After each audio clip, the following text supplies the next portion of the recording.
That's a lot of snowflakes. By the way, as I was saying earlier, this I need to address the awkwardness of this trial. My two favorite characters are a very big part of it. You got Kazuma as the prosecution and Vachika as the defendant. Totally gonna be a very interesting trial. As if you guys came through here at any Discord that I posted this on, is I am very excited for this trial, but I'm absolutely fucking terrified. Also, it's very awkward. And also, happy Valentine's Day. In chat, by the way, you're my Valentine. You don't get a say. If you are in this chat at any point tonight, you are my Valentine. But you can't be like, but Nitro, I already have a Valentine. Nope, you're mine. You're my Valentine. You can have multiple Valentines! So, shush. You are my Valentine tax.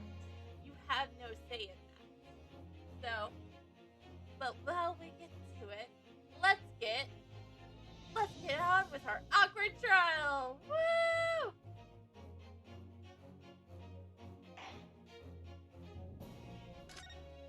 Let's get started, shall we?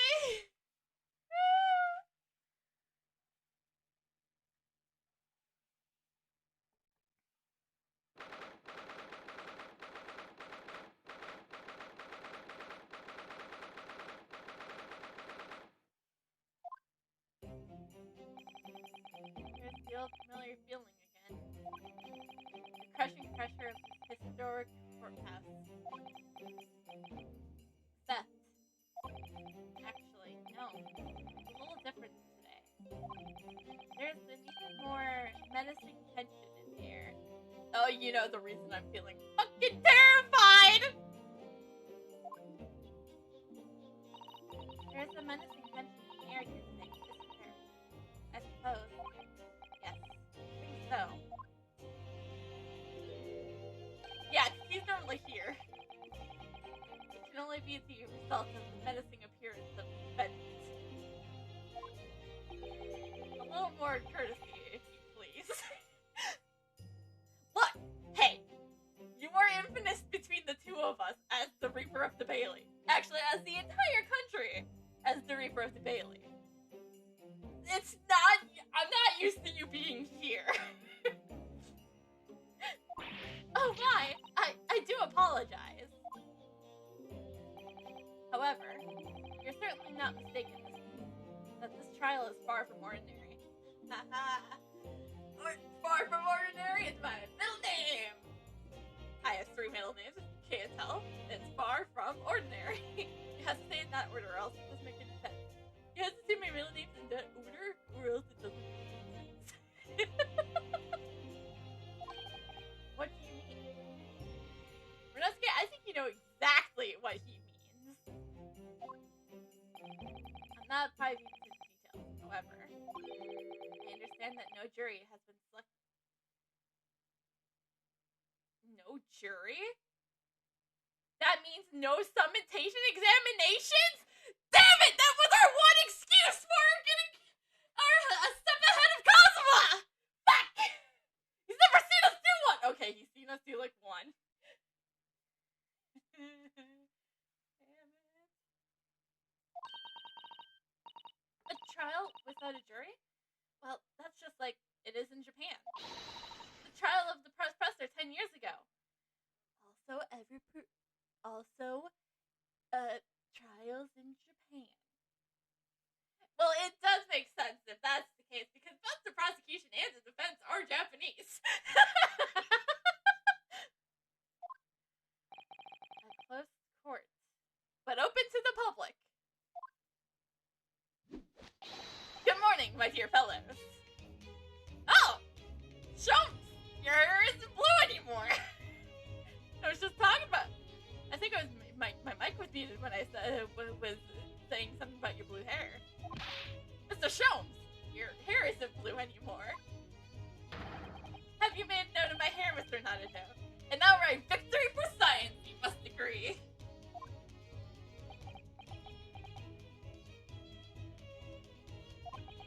To be perfectly honest, so much happened yesterday that, well, I completely forgot about your little hair problem.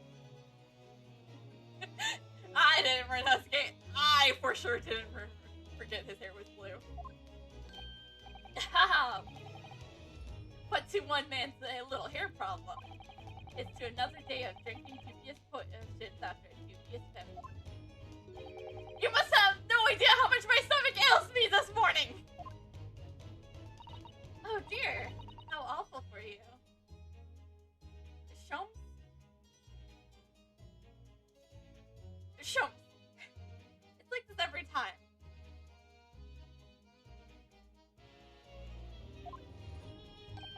I'm afraid you only have yourself to blame, Mr. Shoms. And good morning to you, Mr. Reaper. I'm delighted to see you looking so full of din. And now you.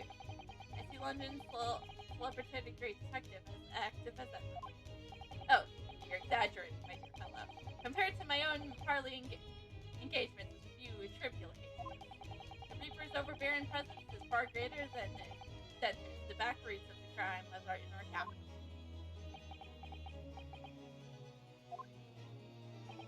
And whilst I not agree with your methods, there is at least one point I which would readily commend you.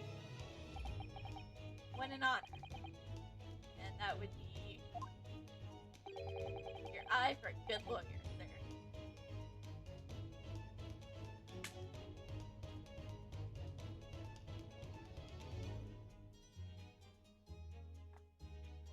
Chums? Yeah, I'm the only one who would probably even be willing to represent you.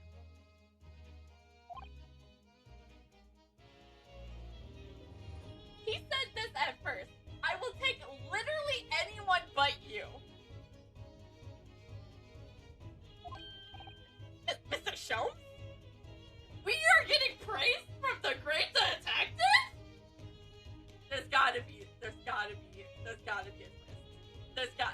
There is no way Shomes is just gonna compliment Pinocchio like that. After all, kind of this lawyer, it's a very great mind. My own. There it is! Another point to add to the Shomes and her Renouncate sheer brain cell theory. Headcanon. What are you trying to say? You really did shit for me investigation-wise yesterday. I wish only to say that you should be prepared for quite a trial, Mr. Reaper. Considering that your life is literally in the hands of two Japanese boys. For Mr. Vinci, that could be a fate worse than death. Having your life in the hands of two Japanese men. One of them being the son of the guy who murdered your brother.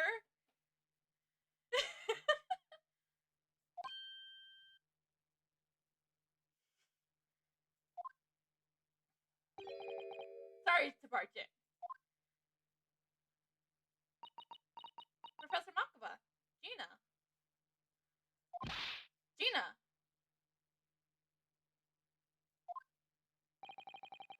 What's on her arm?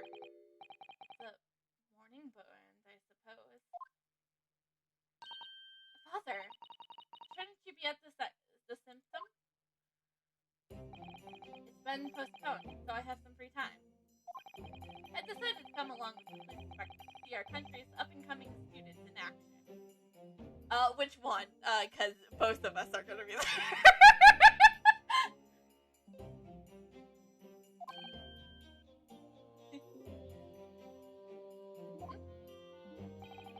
That'll be very interesting to see the fruits of your studies over the past year. Well, it's an honor to have you here. Let's hope there's some fruits to see. There will be plenty of fruits to see for nothing.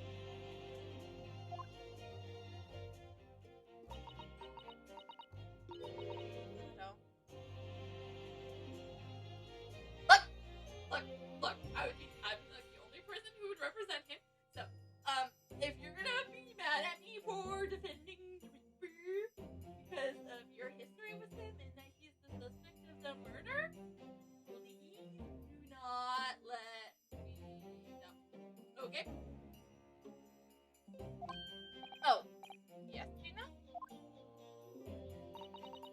here is agreeing to this, eh? Why did you take him on? Because I believe in his innocence. Also, I was like probably the only person willing. And it took a lot of effort to get him through Karina's act.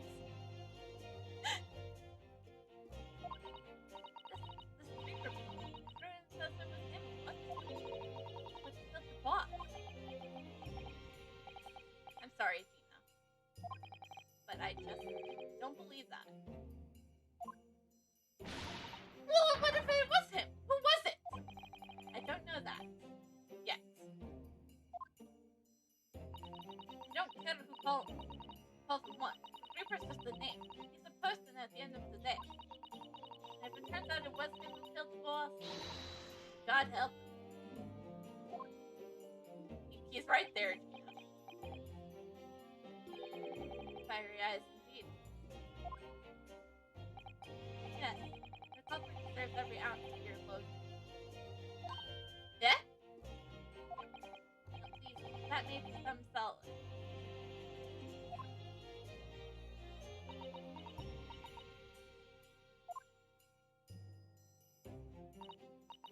Please, Hado. If whoever did this was a boss, I will. Oh, Tina. I hate feeling this, but there's nothing I can do.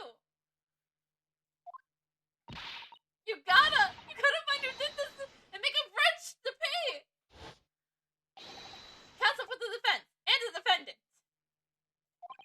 Court will be in session shortly. Make your way to the courtroom at once, please. All right then. Here we go. It's time, Amado. Lord Von Cheek.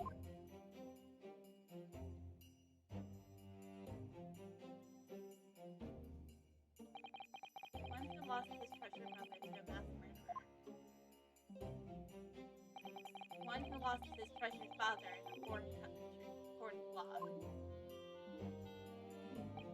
And one who lost the man who helped her escape death. All that misfortune, all that forced to collide, I'm forced to collide and headlong stride. It's time to shine a light on all these dark events. Whatever the truth is revealed, we're going to have to look straight into the eyes. Funny enough that we didn't see Shob's eyes there.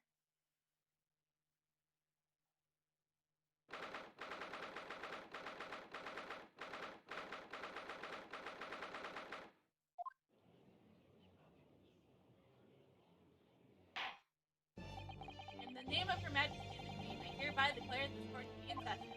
We are here to conduct a fair and just trial of the defendant, Baruch Von Cheek. Counsels for the defendant and prosecution, are you ready to begin? The defense is ready, my lord. The prosecution is more than ready.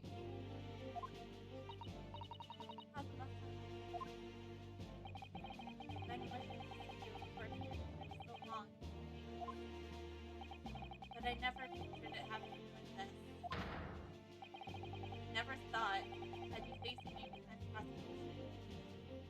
Facing you behind the prosecution. The so-called Reaper of the Week has been an escort like no other, undermining Her Majesty's justice system. Today, we must uncover the truth behind this courage. In other words, this trial is going to be a lot more far-reaching than Inspector Drex's murder. The truth revealed by these proceedings may have unpredictable repercussions through jurisdiction. Accordingly, they are to be conducted as a closed trial, with no members of the public present, by Her Majesty's direct order. How will that work, my lord? The burden of all limitations of judicial falls on my shoulders.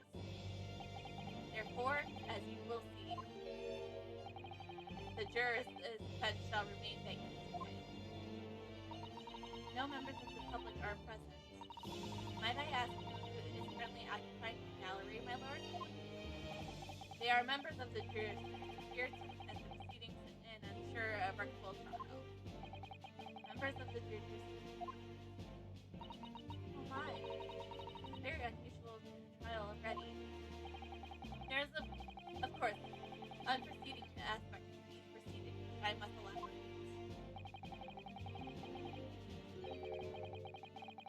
Hello there, Frostborn. Bringer. Counsels for both prosecution and defense are both aliens, so someone finally addressed that both the prosecution and the defense are Japanese! Took people long enough. I mean, I was saying at the beginning of this trial. I believe it takes an outsider to see the truth sometimes. And I stand here in this courtroom now, quite sick. This is the reason why I had to come to bring. No, please don't. Cosmo's already been through a lot, and I still love him. Oh. Very well. Let us commence the proceedings. Prosecutor Agassi, your opening statement, if you please. Certainly, my lord. The incident took place on November 1st, just after 5 o'clock in the afternoon. The location was a building plot on Fresno Street, on the outskirts of the city. The victim's body was discovered there because he is the judge, and he is lovable, okay? He is the British judge is the best judge. I will have no other first. There is no objections to that. I don't care what you say. There is no objections. British judge is best judge. The victim's body was discovered there in an old single-room rental property. Yes, Inspector Tobias Garrison, a name known very well indeed. Not least for his murder, as illustrated. Yes. The judge looks very dapper. How many times have I said dapper?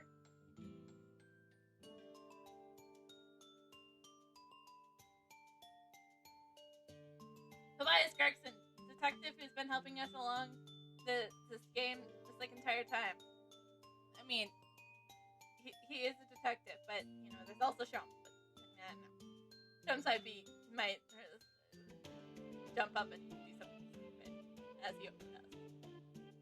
At least not for his miraculous resolution to one of this country's grimmest cases 10 years ago. And the professor.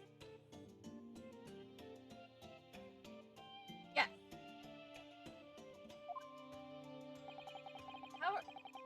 How sure are you about the time of the incident? Several witnesses on the street heard the gunshot, and all have reported the same time. Yes, that's what Tina told us too. There were a number of witnesses. I have here a plan of the room. The victim was found curled up in one corner. Okay, so we can't just say someone entered the room, shot Gregson, and then immediately left. So it had to have been somebody who was in the room at the time.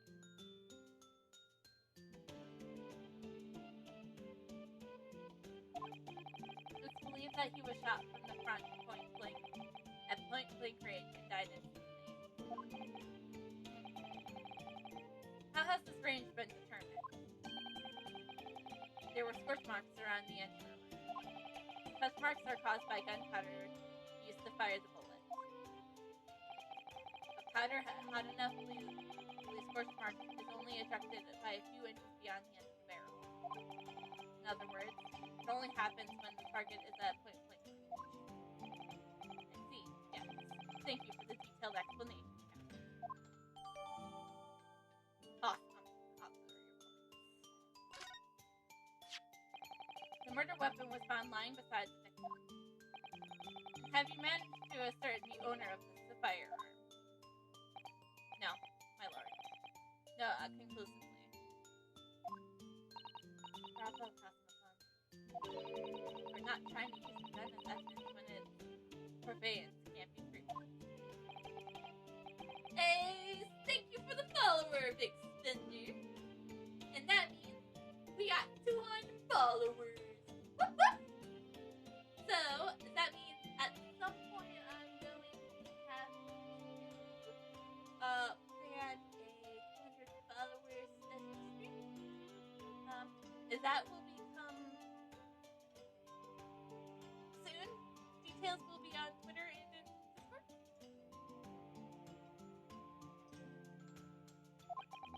As I explained, the revolver was fired at extremely close range. The bullet passed through the victim and struck the wall behind it. Well, not the wall, it hit the candelabra. There's a candelabra mounted on the wall, and the tip of one of the candles, and it was found to have been blown off by the projectile. We noticed that too, didn't we? Yes, that was right. Thank you for the thorough report, Counsel. The setting of the crime is clear to me. You will submit the plans to the crime scene as evidence. As you wish, my lord. Excellent. I'm gonna need that. Probably. I don't know. I'm gonna need to make sure I look at it thoroughly. This Fresno Street room, Inspector Gregson's private abode. No, my lord. The room is rented by a Mr. Hugh Boone. Hugh Boone. We have established this once before.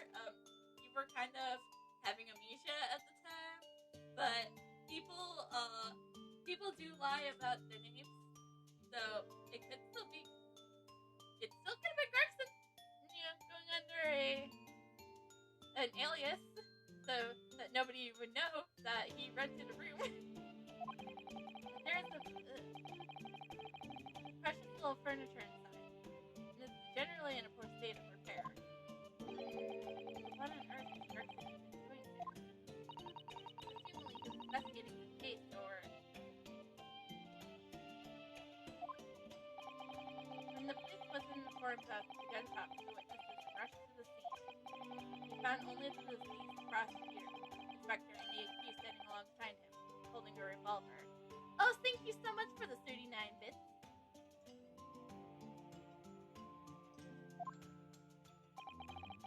The intending officer arrested the accused on the spot. So, the details of the case are clear. In that case, the prosecution would like to call its first witness. A name, please, counsel. Naturally. The accused himself. What? Lord Von Sheik? Oh, God. We barely got anything out of him yesterday, but to be fair, when we were investigating yesterday, we spent most of that time trying to convince him to let us be his defense attorney. Because why the heck would the man who does not like Japanese people let a Japanese boy, defend him in court? As a prosecutor, he believes in the office he's taking will be compelled to tell the truth. Fair enough, he does seem to be a reliable prosecutor. Don't worry. I believe in you, Von Sheik! Tell the truth. So, witness, state your name and occupation for the court. Barack Von Sheik, Old Bailey prosecutor. I presume, Lord Von Sheik, that you heard the prosecutor's legalities opening brief. I did. It is alleged that you were found at the scene of the crime, and that you were arrested by the arriving police officer. Can you confirm this? Yes, my lord. Then I'm sure the court would like to hear you explain some things away. Namely, why were you in the room on Fresno Street at the time of question? And what exactly took place? I intend to explain away nothing. I will simply tell the truth. I must say, Lord Marshal, I never imagined this day would come. Yeah, me neither, Your Honor. I mean, my lord, gosh, shit. This is what happens when you have multiple judges who go by different ways. You sometimes accidentally call them my lord. You accidentally call them the wrong thing. I'm glad I had. I'm pretty sure Japanese judge is here because Professor Mark was here. But shoot, I hope I don't ever slip and say Your Excellency to our lord, my lord. Or rather, I didn't want to imagine it would come. Since you became known as the Reaper, a part of me has been dreading it.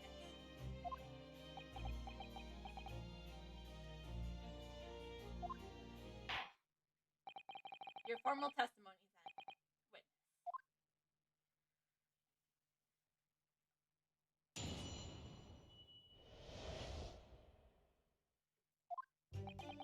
I was investigating Greg, and my inquiries led me to that address. When I first entered the room that day, it was dark inside, and I saw no one. A moment later, I heard the gun. I spun around and saw the revolver. Just as I picked up the firearm to examine it, the door flew open and I heard a man scream. So, Von Cheek is indeed added to the list of Ace Attorney characters who pick up the murder weapon. Great! Wonderful! It was only that the body of the infected guardian appeared before me.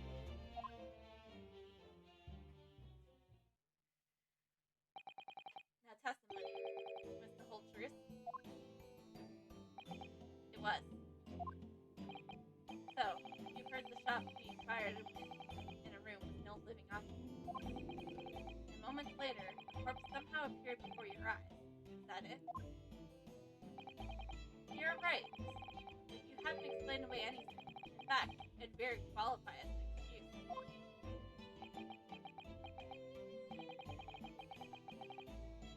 I thought you were my mute apprentice. Oh, this is gonna get good. Oh, this is gonna be fun. Yeah, it turns out you have a way with words. Prosecutor again. I mean, where do you think I learned it from, Lord Von Cheek? I had to become a defense attorney somehow. I mean, he was supposed to find me once, but you know, I didn't written. It would appear to be a singular tale indeed. Singular isn't the word. It's lawful. Got into Cosmo. He's not behaving like himself at all. Well, maybe he's the prosecution, so...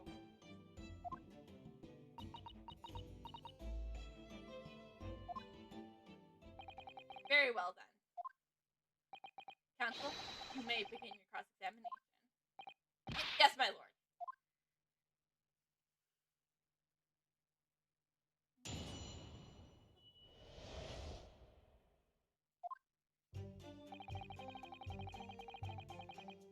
Hold it! You weren't investigating the inspector. What _? Not at liberty to say. Sorry? I identified a distinct possibility that Garrison was involved in the case I was investigating.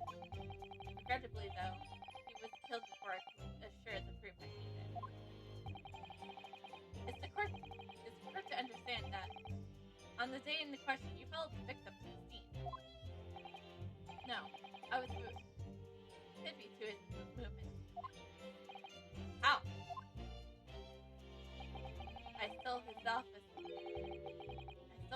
office at the yard and consulted his diary. Huh, so the inspector crooked the diary. The address on Christmas Eve was noted in was 5 p.m. You illegally entered a man's office. In Japan, that alone would constitute a very serious offense. It does in Great Britain, I assure found out the case, Lord Buckley. I was aware of the possible consequences. So, in summary, we're investigating the victim. And yet, he refused to tell the court why.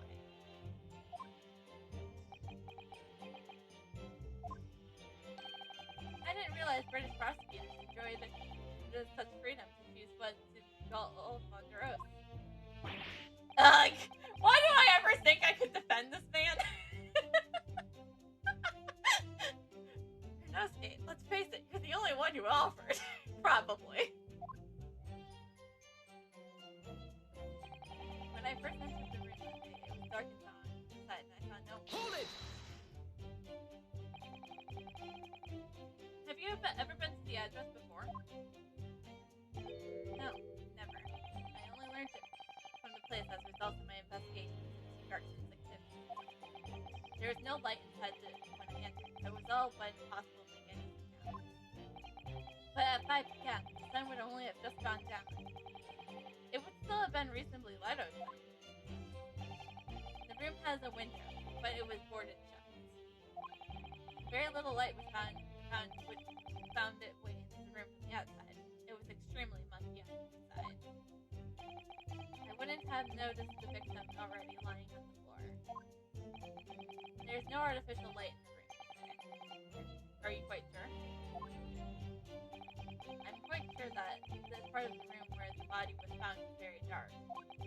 I have a feeling there was a small oil lamp burning on the desk, though I couldn't say for certain. Look, it's Sonata down.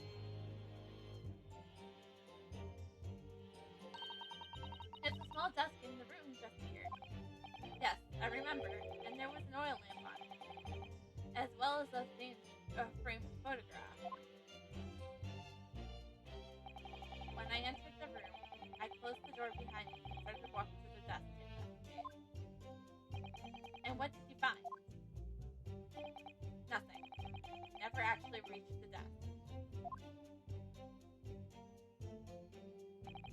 A moment later, I heard the gunshot. I spun around and saw the revolver on the floor. Hold it! So, you fired the gun.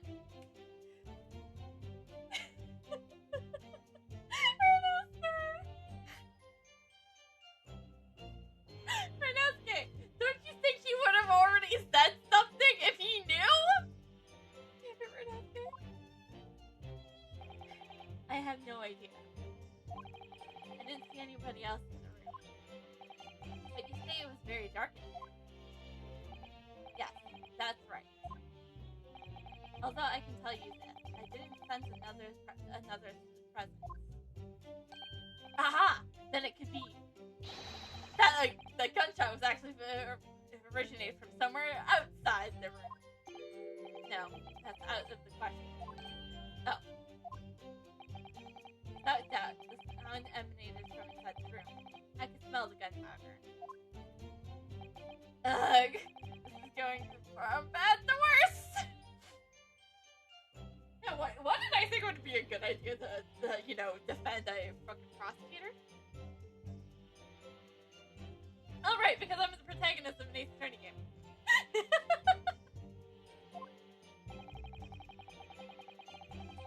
And you say that's the point at which you noticed the revolver on the floor. Correct. And I foolishly picked it up, too. That was carelessness on my part. Yeah, you're just added to the list of Ace Attorney characters who pick up a gun for no apparent reason. Presumably, then, the gunshot you heard came from the firearm you somewhat hastily took in your hand. Point of fact, my lord, I believe it did not. What? The barrel of the revolver I picked up was cold. There was no smell of spent powder. But then, where on earth is the gun that was fired? Whilst I would like to oblige you with an answer, I'm afraid I can't. I too would dearly like to know that.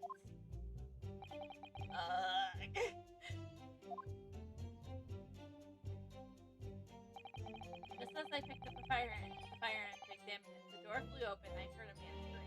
Hold it! A man, you say? One of the witnesses, I presume. That's right. One of the street merchants working on the front of the street. Who are these merchants? A number of them have set up their cells directly beneath the boarded window of the crime scene. A match seller, a newsmonger, and a pellet dialer. They have all given statements saying they heard the gunshot. Without a thought of danger, they ran inside to see what had happened. Yes, Gina told us about that yesterday, didn't she? They burst through the door with some force, it would seem. They did, and it almost gave me a heart attack in the process. But you're supposed to be the Reaper! The first man to come in immediately noticed the revolver in my hand and fled. A policeman patrolling on Fresno Street heard the commotion and was able to arrest the accused shortly after the incident occurred. Anyway, the man's scream drew my attention in that direction. It was only then that the body of Inspector Garcia appeared before me. Hold it! What do you mean by that? In what way did the body appear? I honestly can't explain it, but it's the truth. As far as I was concerned, the body hasn't been there up until that point, and then suddenly, it was there. Did you perhaps hear the sound of the victim falling to the ground just beforehand? At that moment, what I heard was the sound of the door flying open and the scream of a man who came inside. Nothing more. See. After the man fled, I examined the body. I was stunned to find that it was Garcia. Most curious circumstance. How the inspector was killed, or how his body came to appear out of nowhere, I have no idea. Objection! Surely this court heard enough. My lord, the cross-examination has clearly revealed that the accused, Barack Bunchik, is lying on multiple fronts. What is that supposed to mean? Good gracious, counsel. Defense is lying, you say? In his testimony just now, he claims that he failed to notice the victim's body because the room was dark. That's correct. No, that's impossible. As proven by this camera oracle. How does that prove anything? If you examine the tip of the long candle, you can see it been blown off by a powerful impact.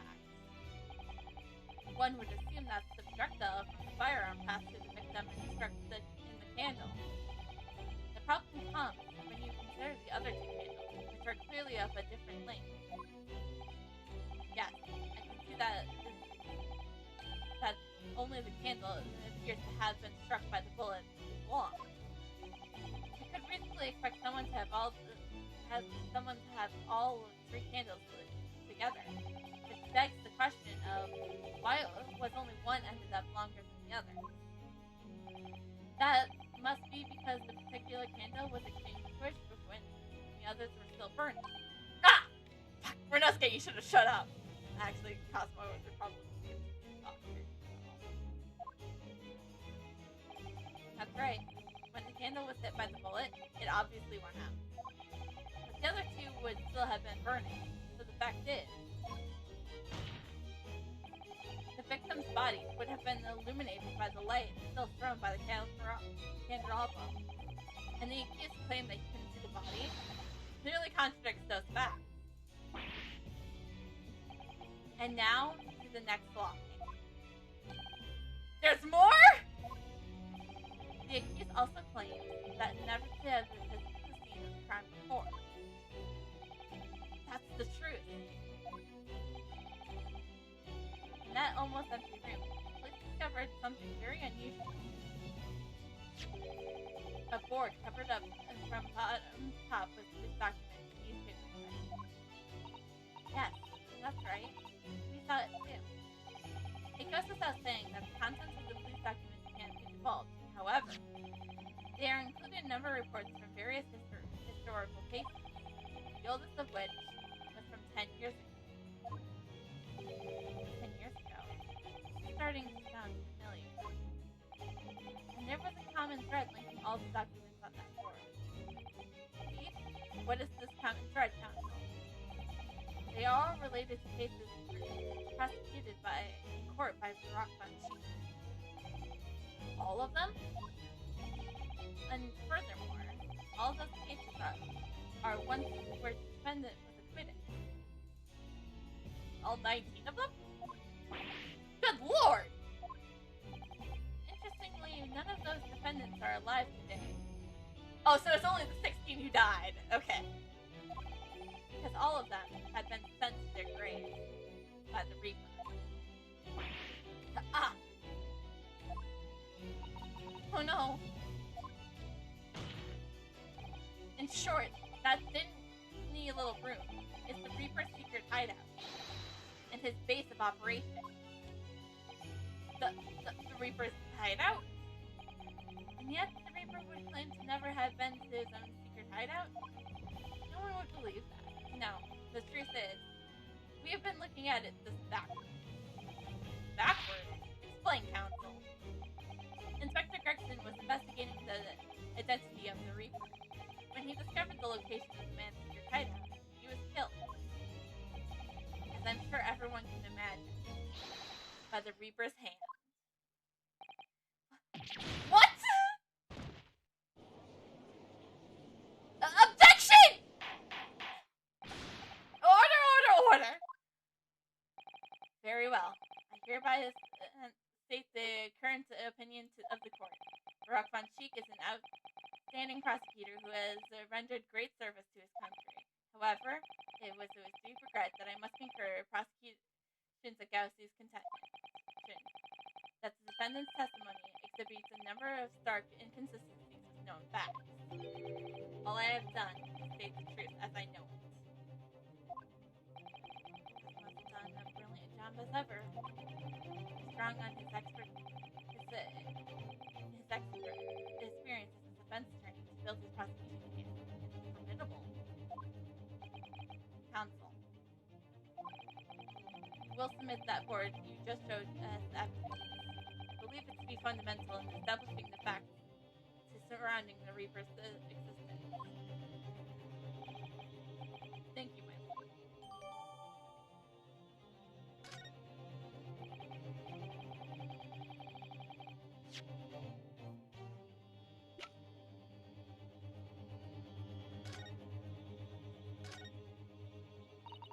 There's details of whole rafts of cases dating back years on years, aren't there? The paper from 10 years ago is borrowed with age. Look, out of interest, the most recent thing appears to be this newspaper cutting here.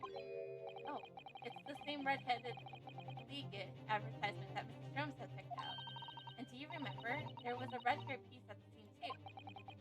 Was Inspector Gregson an exponent of the red-hair league then?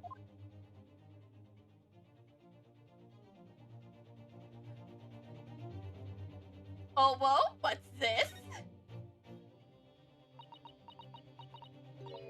Oh, what's this? Mr. Nanado, look! Oh, yes, it's a smudge of some kind.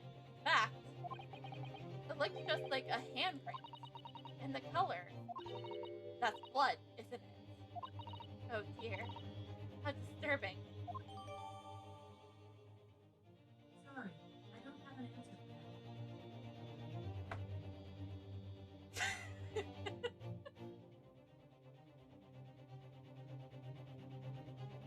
So disturbing. Apparently, it sounds like a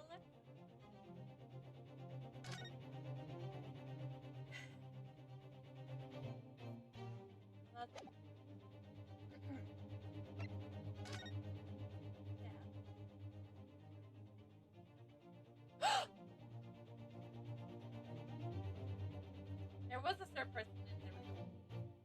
They could have easily been heading behind the board.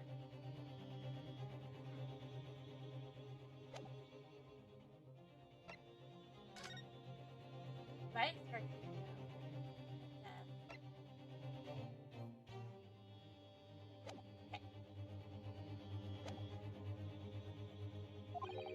Witnesses who saw the events unfold in the day in question.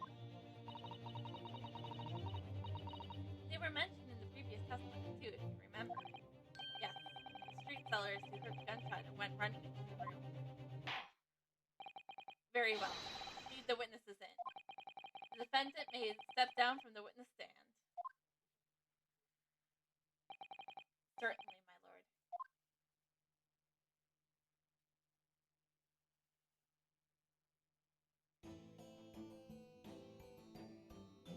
Bippo!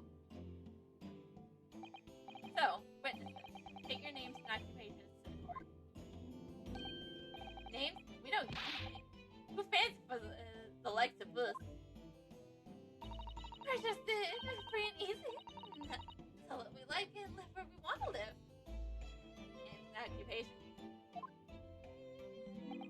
I give them all a vacant stare so they will walk down to Fresno, spin a few words into reverse.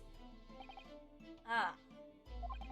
But I'd be right in assuming that all three of you make a living by selling wares on the street. Everyone calls me a gossip. I sell jaunty little tidbits to passerbys, do you know? Jaunty little tidbits? Got an absolute smash for you, sir. Right up your ginnel, it is. 6 pennies is the price, not a penny less. Wait! You're actually trying to sell it to me now? We're in court! Oh, come on, sir. Don't tell me you're not interested. Try the man. Give him money and see what it is. Pay the man, counsel. We lose 6 pennies in court.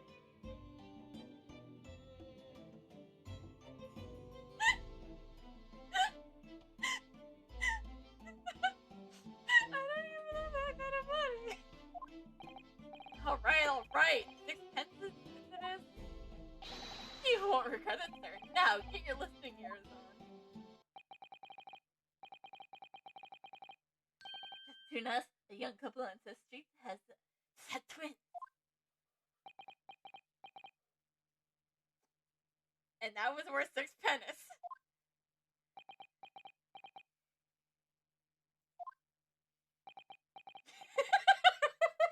We're not kidding. Is that it? No, that's not it. It's gossip, ain't it? It wants to spread, but it spits up to you and your mouth, of course. I got more, you know. Want another juicy one? 6 pennies is the price it is, if you're curious. I am curious, yes, but what's going on in that bad flip of yours? Namely, the unusual bruise or whatever it is poking out of your collar. What about the next witness, then? What name do you go by and what do you sell? Me? I'm Venus. That's what everyone calls me. Funny, ain't it? I sell these lovely little fireworks to all the local school kids. 6 pennies a pop. What do you say? No, I'm already down 6 pennies. You weren't exaggerating with a little. Do they actually sell? Oh yeah, the second years can't get enough of my Venus firecrackers. Especially when I tell them they got 100 they could blow up the school. Not the most savory of ideas, young lady. What do you say then, eh? Want to part with 6 pence for a pop? Wait, what? You want me to buy one? I'll tell you what, I'll let you in on a little secret. You get 100 of them, you can blow up the whole courtroom. No, I'd be out of a job if I did that. Try the woman. Give her the money and see if she's right. Pay the woman, counsel.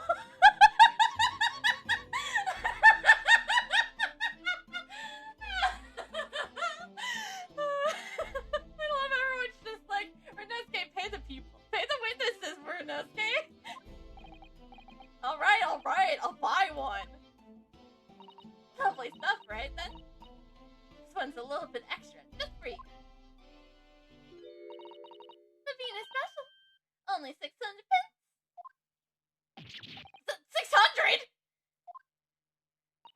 It's 100 of my regular fireworks. Nothing a little bit about that, is there? And there would be nothing a little about the punishment if I blew up the whole Bailey, eh? Is there? Oh, thank you. At least we got some evidence out of that. Hold on, Kazuma. I have evidence to examine. Now let me examine my evidence. You taught me how to do this.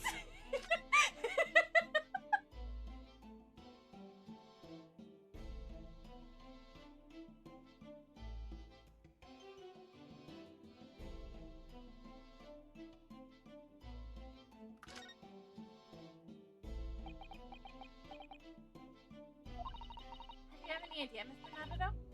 You're staring at the end of the string of fireworks. Sorry, it's just that it's the Venus special. I was wondering what 600 pence of worth of fireworks would sound like. Shall we find out? What? But you said it could blow up the courtroom! Bang! Alright. That was a fairly sizable bang. My ears are still ringing, Mr. Naruto. Sounds like almost exactly like shots.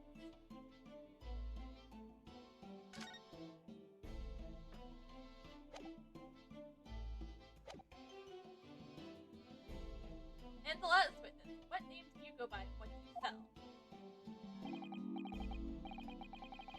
I'm a thinker, me. Thinker of all thoughts. I think, therefore I am. I am, therefore I think. I think. Because I stand there in the streets, watching the world go on about me. They call me the observatory. Get out of it, old man. Everyone calls you Sandwich, and you know it. So you don't actually sell anything? A problem shared with a problem solved, they say. I give advice too, and think what it means.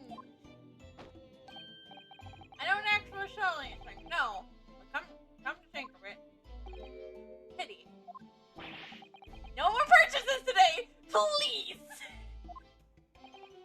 Well, you have quite a cast here, it seems. They conduct their business on Fresno Street from the morning till night, my lord. And always in the same place, directly adjacent to the crime scene. I see. Thus they heard the gunshot, I suppose. Not only that, but they are very bravely ran inside to see what was going on and witness the crime. I'd be begging, I thought. Venus de Milo, what am I gonna do? What a terrible thing I saw. What I think is, if our work is the light and the shadows laying our eyes, there is any of it. Also, guys, do we really have to call this guy Sandwich? Can I call him Beppo? Because, he could be Beppo. Because didn't Beppo lose his job after the Adventures of the Runaway Room?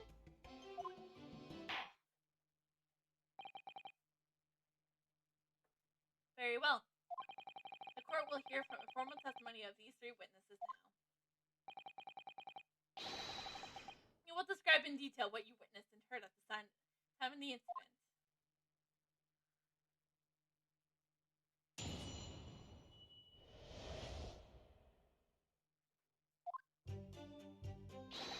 We saw the whole thing from start to finish, we think. Everything from the moment they went in the building. It was less than a minute after the Reaper had gotten inside. That's what we all heard. A big bang. Seems to me that Kirk the talk is for Kuakash. Kirk couldn't wait.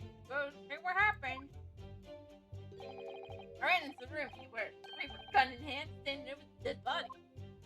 I was scared to have to test with me.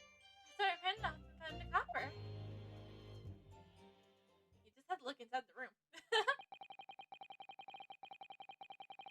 But these witnesses were there and the whole day and saw everything.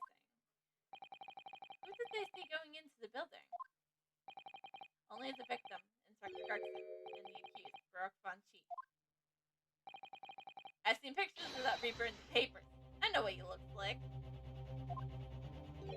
And just between us, folks love stories like this. And me, it made myself a tidy sum already.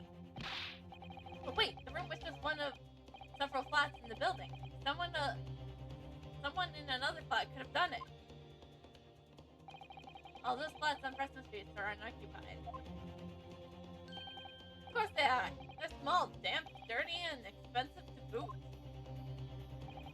The room in which the inspector was found is the only property in the building that's currently leased. And as we know the leaseholder's name, don't we? It's U-Bone.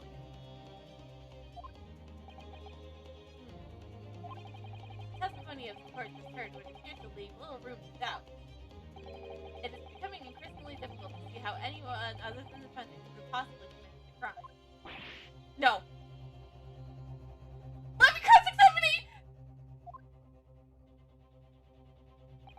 Thank you for your kind order, my lord. Counsel for the defense. You may proceed to cross-examine the witness. Yes, my lord.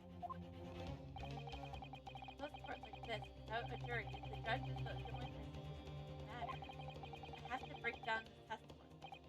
Somehow.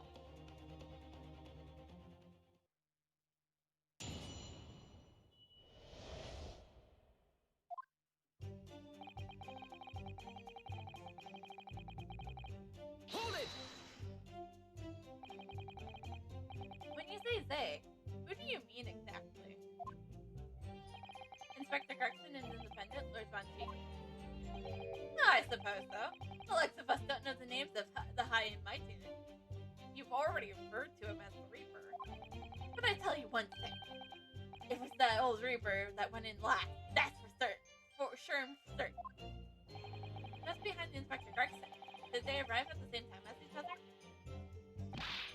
No, not at all. The first fellow must have gone inside a good 15 minutes before we heard that gunshot. The victim arrived 15 minutes before? Are you sure about that? Am I sure? Doesn't seem likely that I've forgotten a fellow with a bright red hair like that, does it? What do you mean, red hair? Yeah, his hair was really red, wasn't it? Rather than my flaming fireworks, even. But that fiery red mop is burning on the inside of my eyelids, it is. Wait a minute! You're saying the man was a redhead? Weren't you listening, Chame? He was a redhead. He had a big trunk with him, as well. But Inspector Gregson hair isn't red. Not by any stretch of the imagination. In fact, he barely has hair. Or, barely had hair. It seems likely that the person you saw isn't in fact Inspector Gregson at all, but some other third party. No, I hate to break it to you, but the witnesses are correct. What? Renosuke? You have the wig. I don't think I examined the wig. Or did I? We're gonna examine the wig now.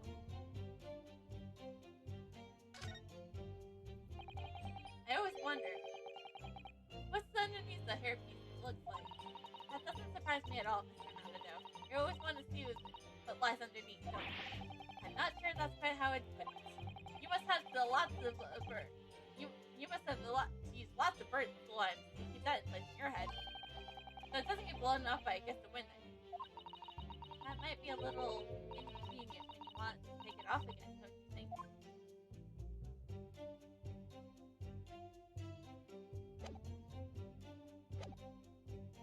What? Just have a look at this photograph of the victim taking at the scene. Yes, that's Inspector Gregson, all right. And the red hairpiece. Ah! Of course! We saw one on the floor when we investigated the scene. At least. Still refuse to believe that Inspector Ferguson wore a hairpiece, though. So then why on earth would he have been wearing something like that? Well, it does seem to suit the man, one might say. The photograph will be submitted as evidence, please.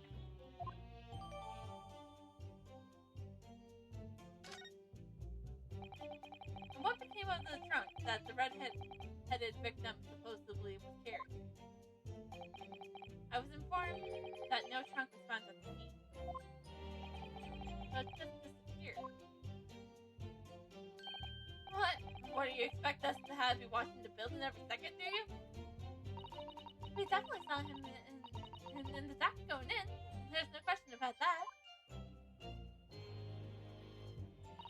It was less than a minute after the Reaper had gotten inside that we all heard the big bang. Hold it!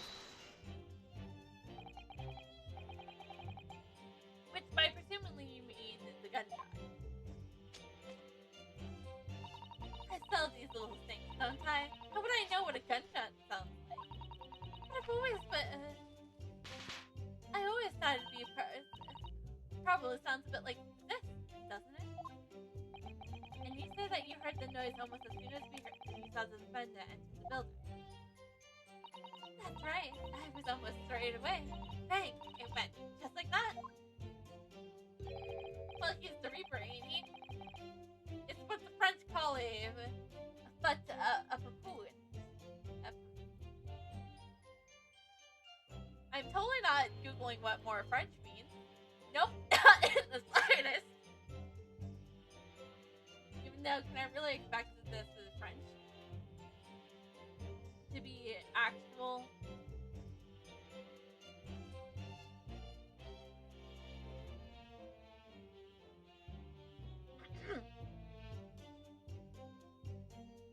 Fait accompli.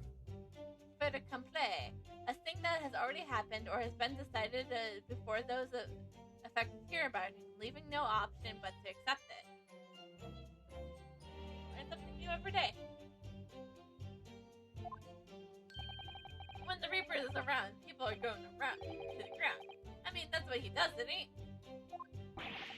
I think we get the message. The Reaper couldn't allow the inspector to live after he discovered the secret hideout. There can be no clear motive for the crime. Yes. It's certainly an incredible motive. Great.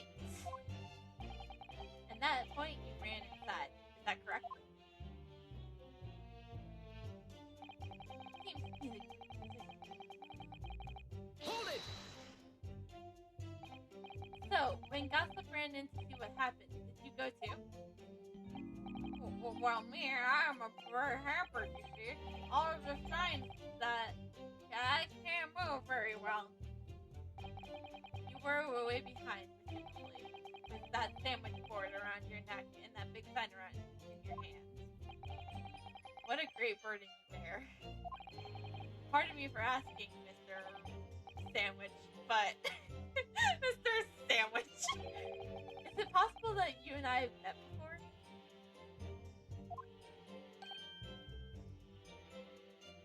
So Ronosuke decides, you know, perhaps this may not be the time where we need to, discuss, like, actual things about the crime scene, but it's like, I've seen you before. I am not anybody, man. The signs are what makes me who I am. I sign, therefore I am. So, you weren't employed as an omnibus driver just under a year ago.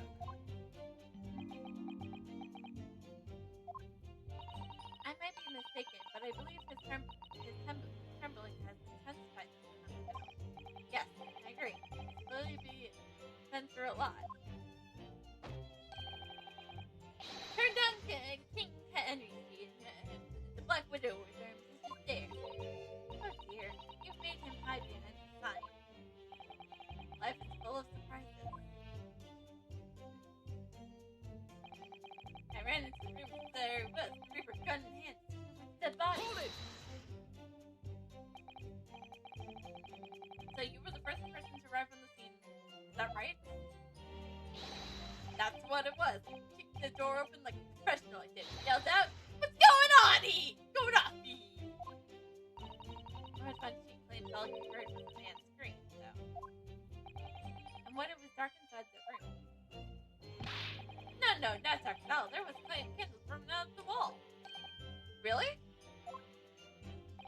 And there was a fellow collapsed on the floor. Too nuts. First thing I noticed when I got inside. Ah, I see. And now Lord Valentine claims not to have seen any such light on the wall. The next thing I noticed was somebody standing right beside the body. The accused Baruch Valentine. That's right, a Palefield Reaper himself. I was a little shocked, I won't deny it. But I ain't no lily live coward. I shot. I stood my ground and gave the Reaper a cold hard stare myself. Excuse me. Thank you for teaching me that one, Cosmo. Do you have something to add, Mr. Sandwich?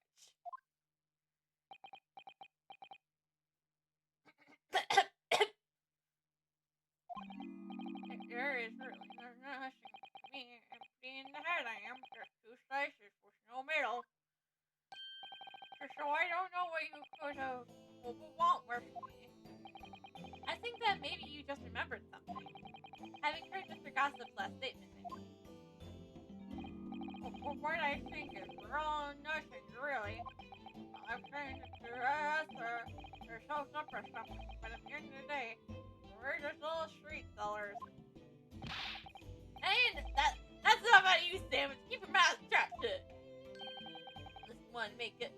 You want to make us into into real secrets. When you throw the Reaper, you throw clean over here on his backside. That's it. Go, you rotten beggar! I told you to keep that a secret! He screamed, he did. Screamed and scrambled on all fours. That's all I wanted to say. Mr. Gossip, is this true? The floor was dead slippery, that's why. Planted my head on a filthy pile of blood, didn't I? Yuck! What? A pool of blood? But then, listen here. Even when I was sprawled on the floor, I still kept giving a Reaper cold hard stare. Just go back a little bit. Did you say you got blood on your hands? I did, eh? Happens to be the best of us sometimes, doesn't it? So I was scared, so I slipped over. Can't just tune us, can't we? No, you're in a court of law here, so no. No, Mr. Gossip. I'm going to have to ask you to add that information to your formal testimony. Oh, if I must. The witness will amend his testimony to include the information details at once.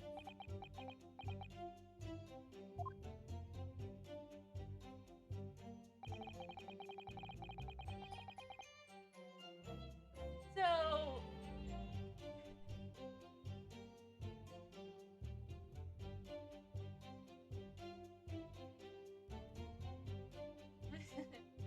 Flipped over and got blood on my hand, so I quickly wiped it off. Hold it! You wiped your hand on the floor. Well, who wants blood on their hands, eh? Horrible stuff. They might have thought I've done it, huh? No, not ta-ta. And you didn't think that might be a problem? It doesn't really matter if I left a few gubby handprints on the floor. They'll get cleaned up at the end, won't they? Don't make such a fuss. That's the message from all of us. Is something wrong, Counsel? No, my lord. I didn't remember anything in the report about bloody handprints on the floor. That's all. Don't come at me with all that. You can't intimidate me.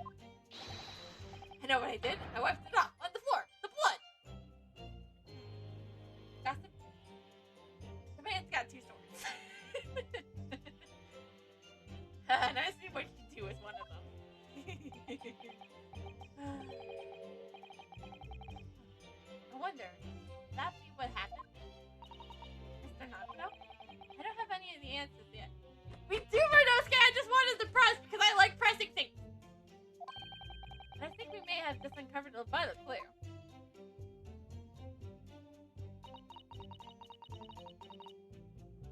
I was scared half to death me, so I ran off to find a kappa. Hold it! So you didn't run into the room with your friends. I'm not that sort of girl. Sorry? I'm a timid little thing, me. I was too scared to go in there. Ah, right. See. Oh, Lippy here, and the witch ran off in there, and I heard the scream of an old lady. I heard a sort of an old lady scream. Well, that wasn't me, I swear. If I were a gentleman, I'd be staked up on my honor on it.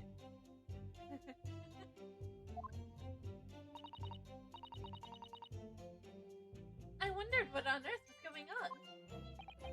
Just when you first went to find the policeman.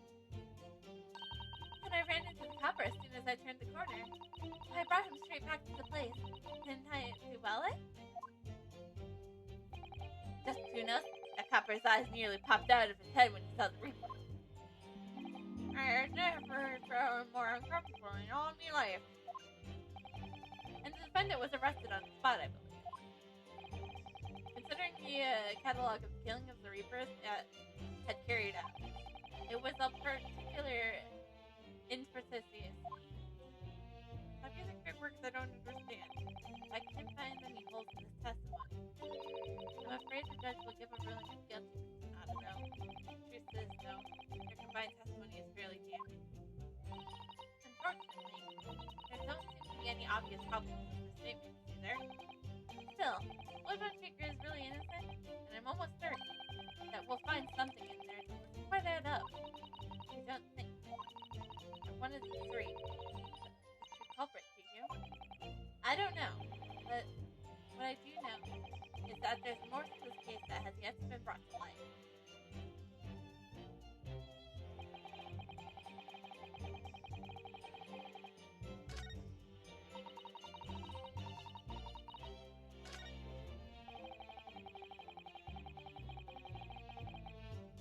I don't think I put Beppo in a thumbnail yet, so just thinking about that.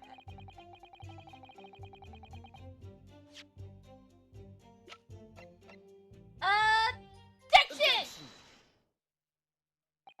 So, you wiped off the blood from your hands on the floor of the room. Are you quite sure about that? Well, what else do you expect me to have done, eh? Does it really matter? Objection! I found no such handprints on the floor during their investigation. What exactly is the defense asserting? If you listen, you'll find out. Prosecutor Aoki. Hey, we're still learning from you. Certainly that there was no bloody handprints found on the floor. What are you trying to say? There was a handprint in the blood. Left very clearly at the scene. On the back of this notice board.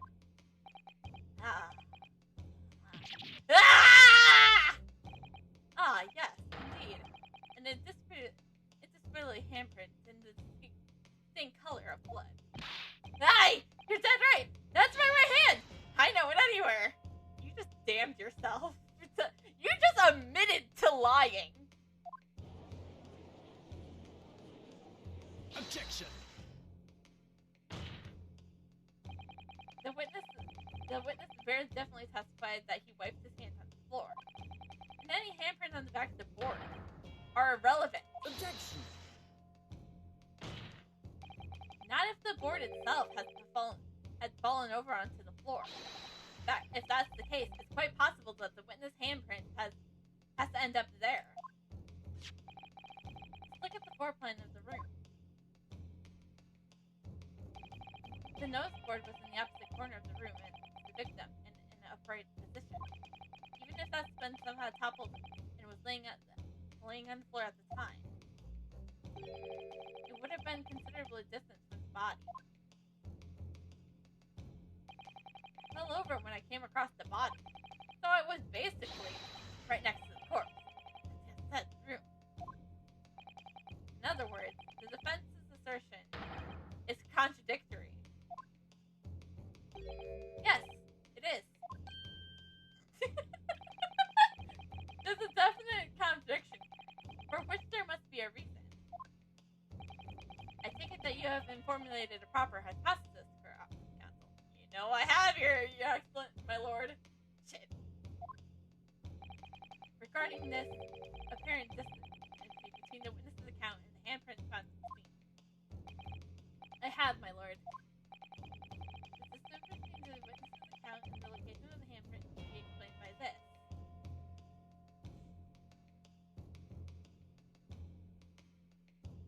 Well,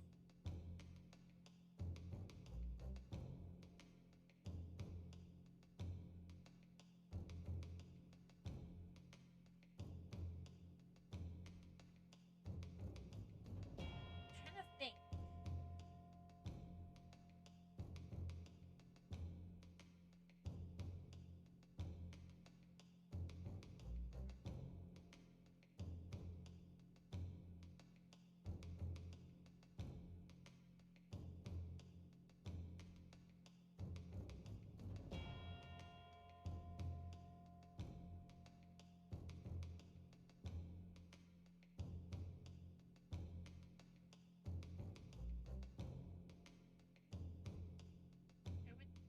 Forward movement, right?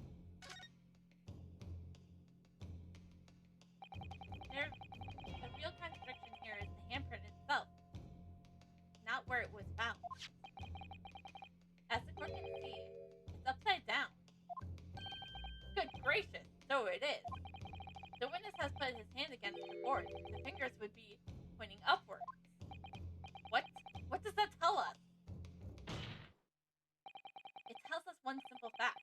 When the handprint was made, the board must have been lying on the floor as I previously suggested, which means that after the incident, it must have been moved.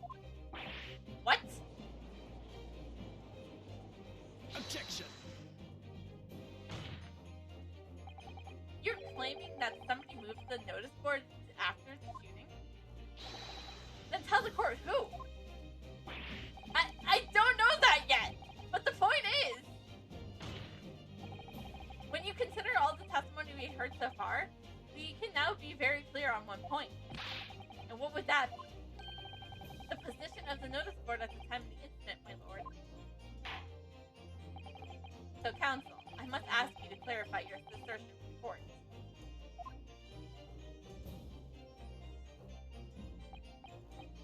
I've been over by the...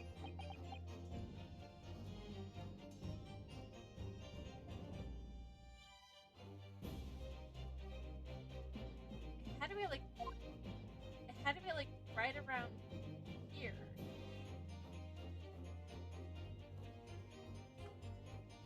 Right? Take that! This is the only possible location. Immediately adjacent to the doorway. If the court would think back to the testimony given by the defendant earlier, he said that when he entered the room, it was dark, and he couldn't see the body. Bayek! If the notice board has been here, the body would have been completely hidden from view, and the light from the candles would have been blocked, making the room appear darker. Objection! But the accused also claims his victim's body simply appeared before him. That's true. Or, in his precise words, just as I picked up the firearm to examine it, the door flew open and I heard a man scream.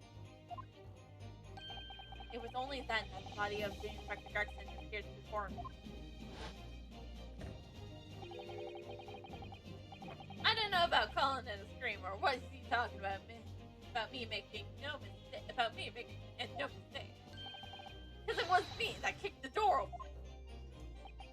If you look again at the floorboard, considering what would happen to the door, or into the room was thrown, was open with force. That can't. The door struck the notice board and knocking it over, and making the victim's body visible. Good gracious! My client has told nothing but the truth. He has simply described it what he saw. Ah!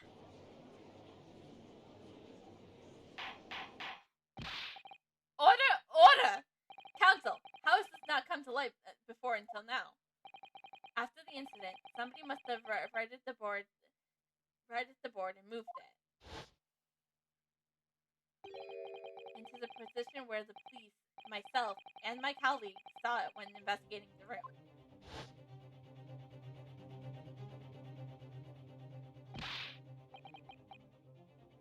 Witness, what do you have to say for yourself? What? Me? My lord? You and your fellows were there at the scene before anybody else. It goes without saying that you must know something about the position of the notice board. The witness in the stand will testify again. You will each explain exactly what you did upon arriving at the scene of the crime. Stop looking over your glasses at me! I get the message!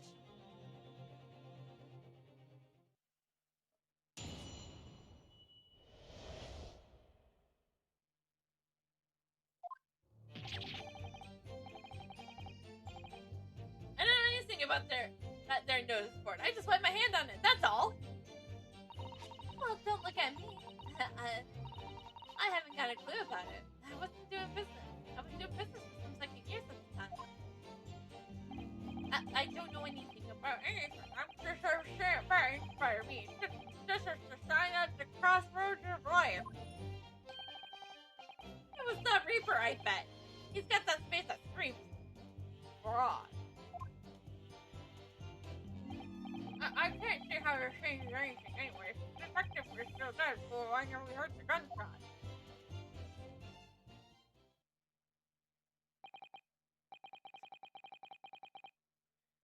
So none of you can elaborate further.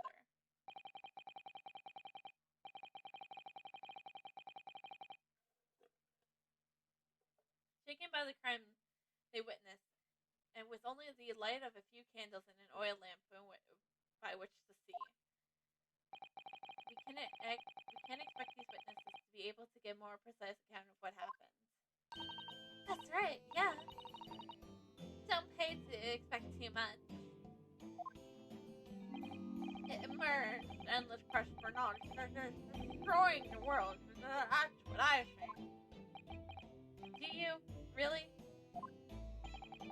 In any case, this testimony shows, even if the notice board was moved by somebody else following the incident, it makes no difference. When the gunshot rang out, the accused was the only person at the scene.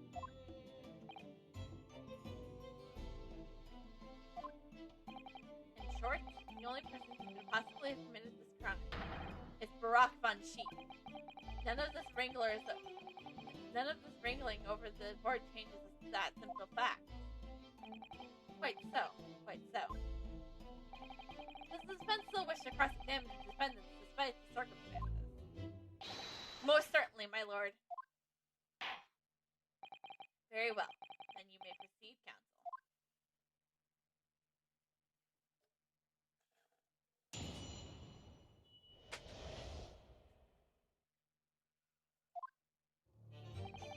I don't know anything about their notice board. I just put my hand on it, that's all. Hold it! So you admit it was you, that was the board. It was the board you wiped your bloody hand on. Admit it? What's there to admit? Plain as day for all to see it. A smash, print of my right hand. Perhaps you would like to hide that hand. So your right hand, so you righted the notice board and pushed it forward. No. Imagine the weight of that great lump. I look like a powerful, well-nurtured man. Well, did you see anybody else move the board? I got nervous deal. Can't tell you, but even I have my limits. There was a body on the floor in front of me. Grim Reaper himself. There was a slice of blood either. My bottom lip was all glitter. In other words, this witness is unable to give a definite testimony. Definite testimony after. Yeah, no one would see. Well, don't look at me. I haven't got a clue about it. I was doing some business with some second years at the time. Hold it!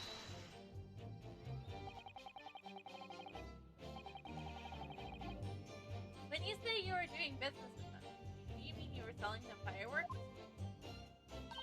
Yeah, what else? There's a priory school just around the corner, see? Those cheeky little so-and-so's kids have got a plan to blow up their school to Kingdom Come. Haha. So I've been telling them, letting their teachers know what they're up to. Oh, you have? Oh yeah, when anyone gets hurt, the school knows that the kids are playing with dodgy toys. Then, praise the Lord, the teacher takes all the fireworks off them. And then, praise the Lord again, the kids come back to me and buy more. Everyone's happy, see? What a racket. Of course, and sometimes the teacher gives a little more bonus. Do you think you could let them know?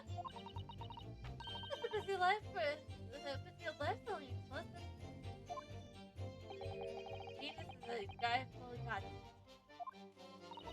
Well, selling barefaced lies is my kind of thing, really. I'm very good at it. Excuse me.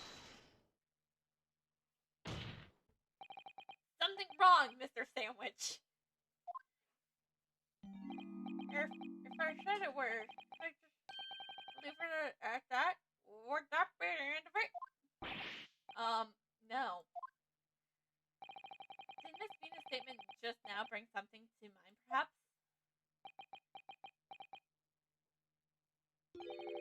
Biological thoughts. Deep biological thoughts. Let's say there was a great liar.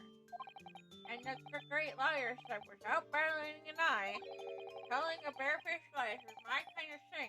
I'm ever so good at it. Would those be her lie be worth of her be a lie truth or in truth? Ooh, quite a paradox that one, don't you think? I'm not entirely sure, to be honest. But it seems to me that you're suggesting Miss Venus has been lying, are you?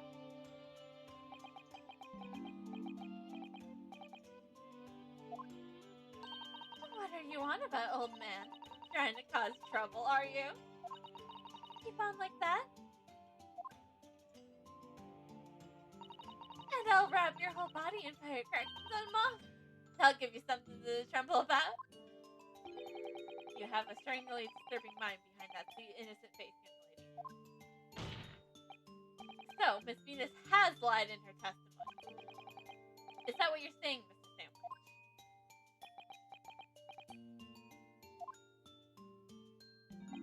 Well, if I'm going to be burning in hellfire for the rest of my days, so it be it.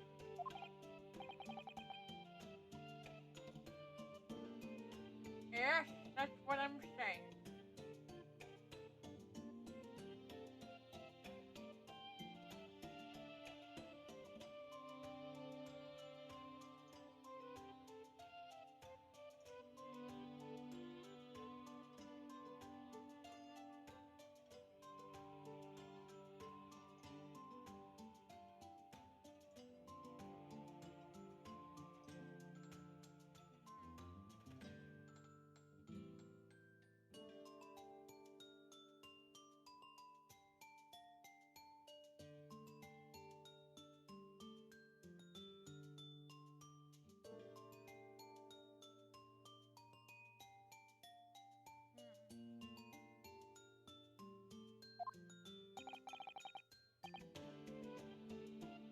Can you elaborate, please, sir? I love how you're not addressing him by name.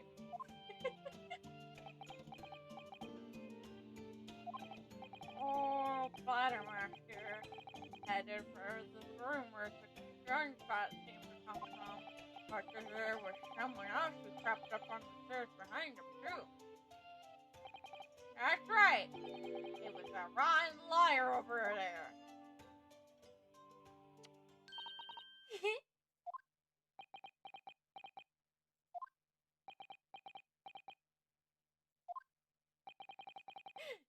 Do you mean to say that you did in fact betake yourself to the scene of the crime scene after all?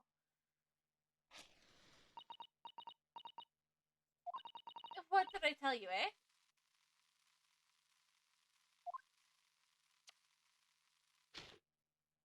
I said I was good at telling a bare-faced lies, didn't I? Yes, you mentioned it. Well, that's revelation. Rocked this whole courtroom, didn't you?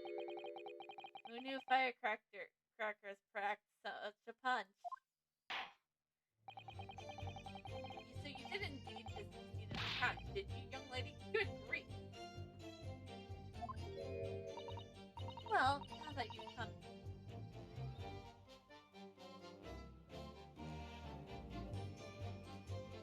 to mention it, I suppose perhaps I do clearly remember coming to the room, you know? Do you clearly remember it or you don't?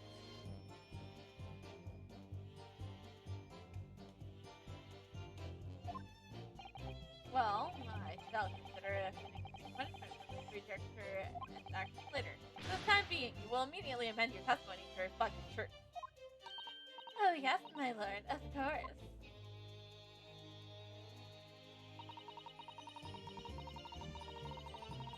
Maybe I did think along behind the gossip and had a little and all that. Hold it! You make a habit of lying.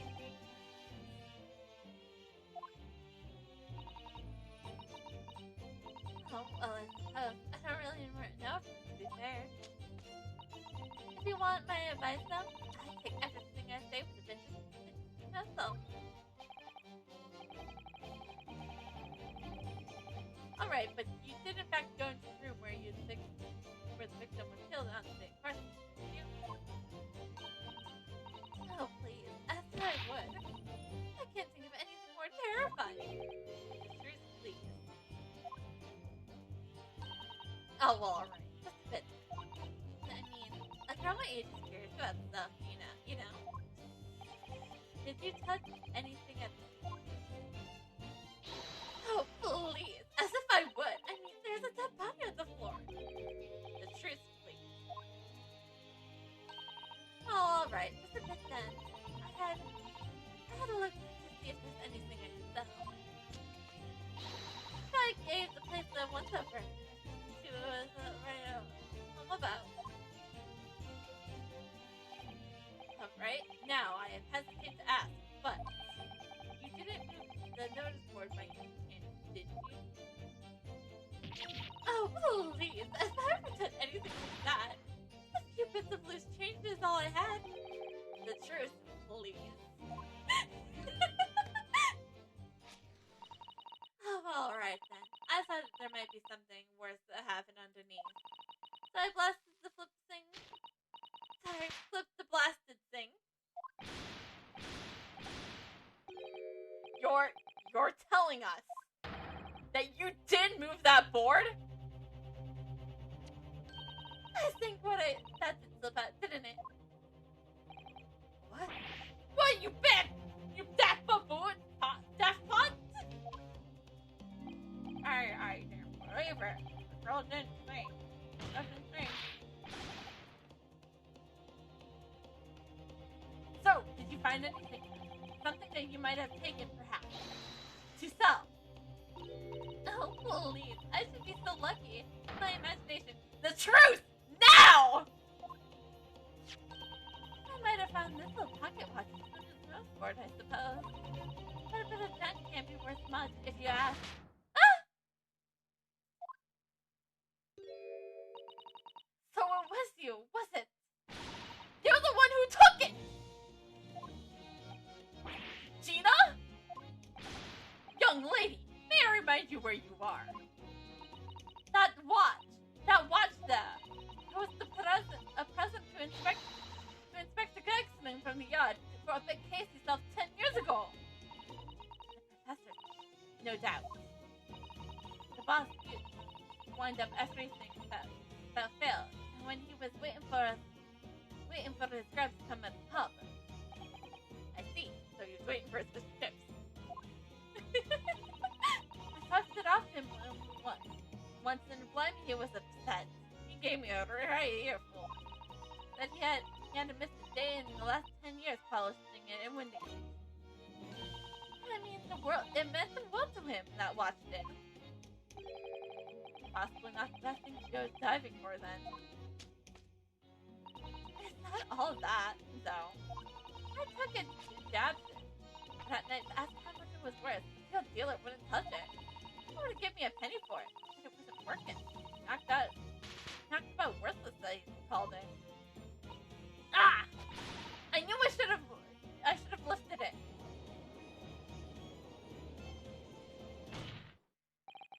That watch must be submitted as evidence once. Oh, please. Just so long as you promise to give it back when we're done. Not a chance. I will slap it on me if you try to get your gummy mitts on it again. That's enough. Hand over the watch to bailiff forthwith. Now, children, watch your manners. Out of all the people to say that.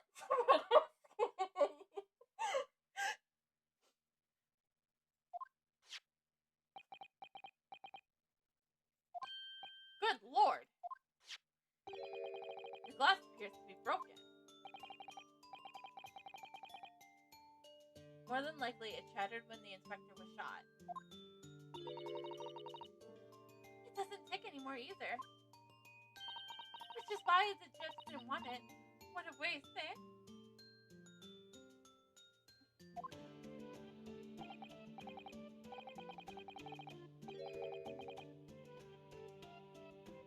Yes, indeed. It appears to have stopped at the hour of 5. Exactly when the gunshot was heard.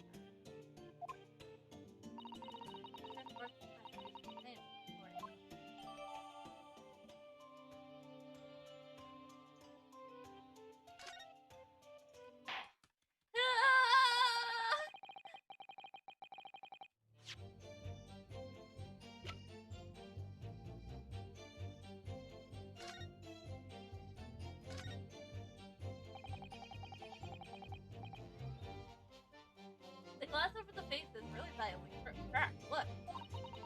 What a shame that when the inspector clearly looked after it carefully. I imagine Mr. Shrubs to repair it, don't you? Yes, I should think so. Very adept at this. A useful man to have around his back. But kindly remember, he's a great detective. I don't know, not an odd man, job man. Why can't he be both?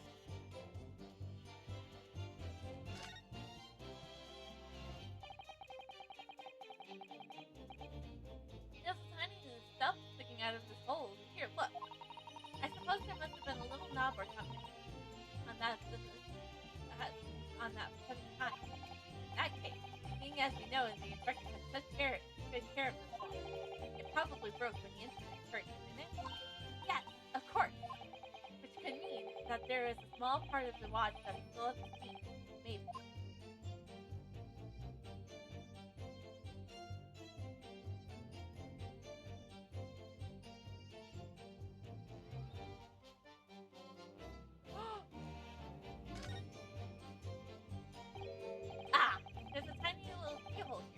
Yes.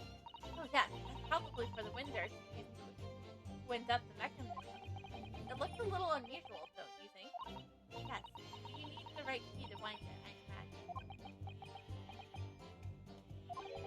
Why do I feel as though I've seen something a bit like a key that's about the right size to fit in this hole? Would it be one wonderful if we had the key. Let's check carefully if we've already found, for what we already found.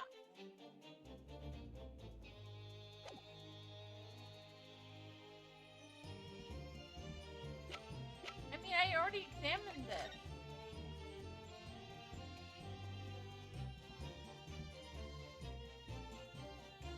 Oh, right, we have to find the head. Okay, whatever. Blah, blah, blah, blah, blah, blah, blah, blah, blah, blah. Ah, what's that?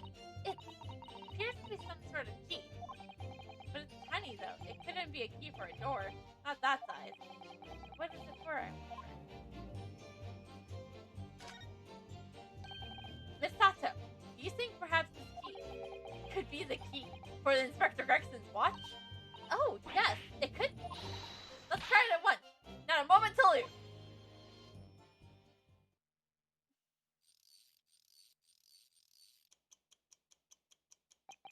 I knew it. A perfect fit. And look, the inspector's watch has started going again. Ah, so it has obviously just been not wound out, that's all. What is it, Miss Sato? Well, if the watch isn't actually broken after all, I have a feeling it could have profound implications. Deep in thought. Perhaps I better start thinking deeply too.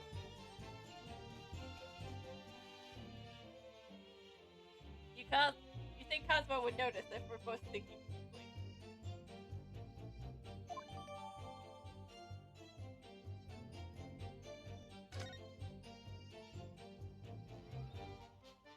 Thank you. Well, it would appear that the mysterious moving notice board has been solved at last. And as predicted, it has very little bearing on the case. Ugh. Now then, continue with your cross-examination.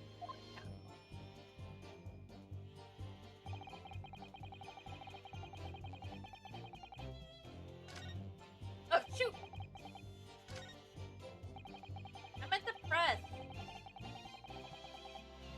Hold it!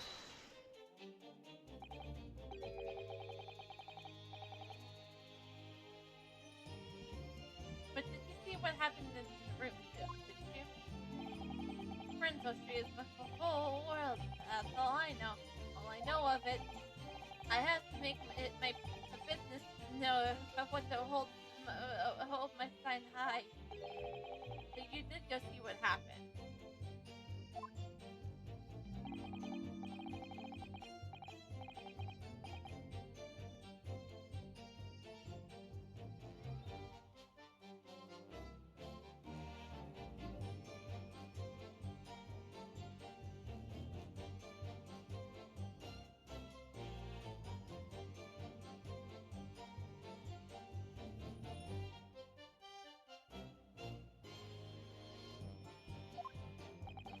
Did you notice that the notice board in the room? If you're saying about it, we both are in the same species, aren't we? Both different members of the same family. So if I spotted it, I might have tried to tip it up out of the sensory of rivalry, I must admit. Someone really needs to tell you that you are Homo sapiens, not a Homo sapiens. Does that mean that you didn't notice? I can only repeat what I said before. I don't know anything about anything. It's just a question. The rest is trying at the crossroad of life. In which case, just who was responsible for moving the notice board? It was that Reaper, I think. He got his face at the screaming board. Hold it! What exactly do you mean by that? Oh, come on now. Don't tell us you got noticed. He looks like he hates everything in the world, that fella. Especially the defense and the prosecution. sorry. Had to make the joke of Punchi does not like the Japanese once again. Felt like it was necessary.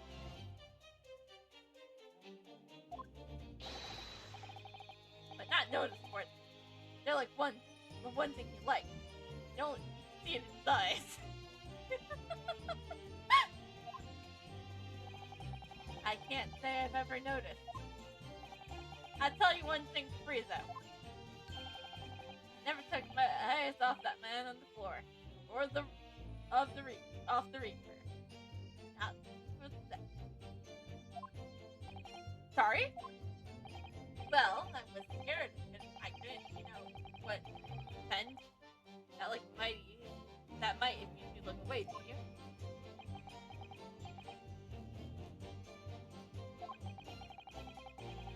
If you didn't take your eyes off the defendant, you should be able to confirm categorically whether or not he was the one who needs to put a notice for.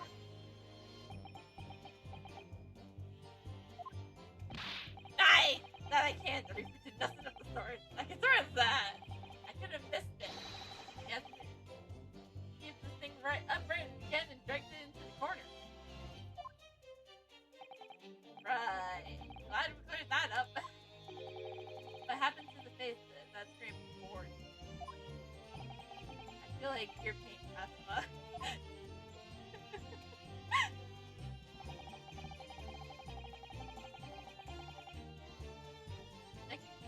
Hold it!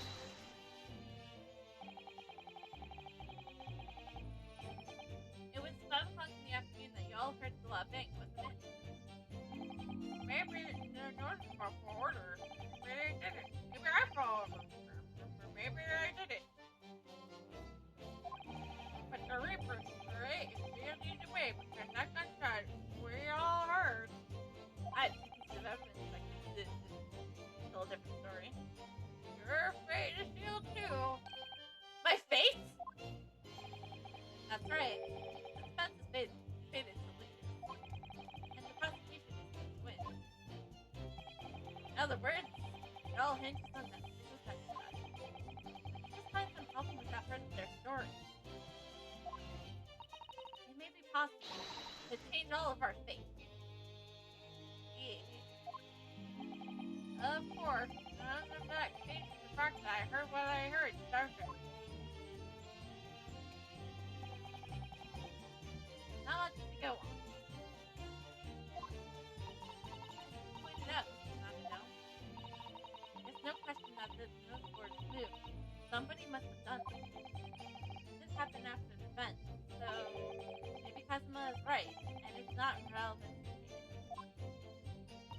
But it seems to have deliberately positioned as far as inside the body of the view. So I feel sure that there's something deeper significant involved in it. Yes, I know what you mean. I admit that there's no more clues to be uncovered. You're on the right track, I can feel it. Follow your instinct. Alright then.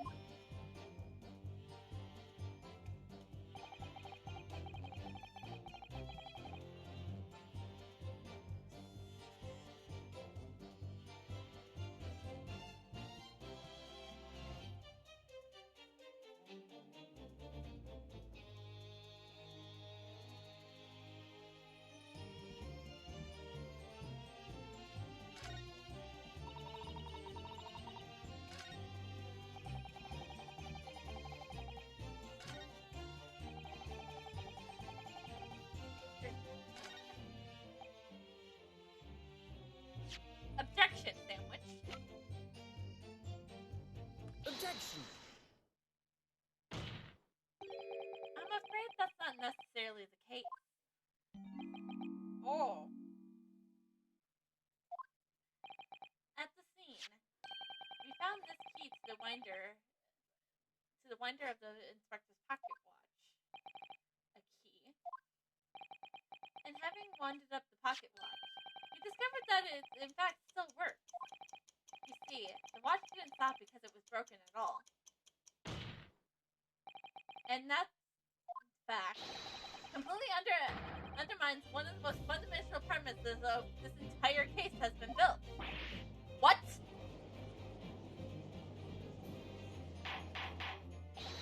Oh no! But counsel, the watch is stopped at almost exactly 5 o'clock.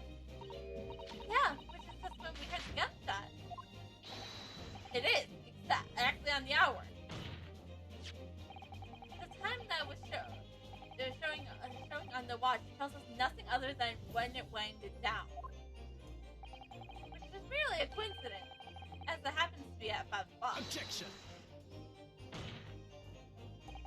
Even if that's true, the 3 witnesses all heard the gunshot at 5 o'clock. So that's obviously when the crime was committed. Objection! No, that doesn't hold. Why not? Recall what Inspector Lattistrate said only moments ago.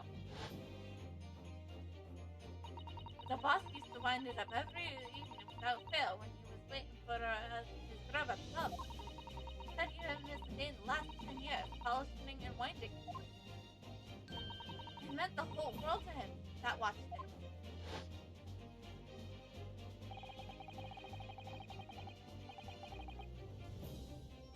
Now, on that at the witness stand. Also, I don't know what he did.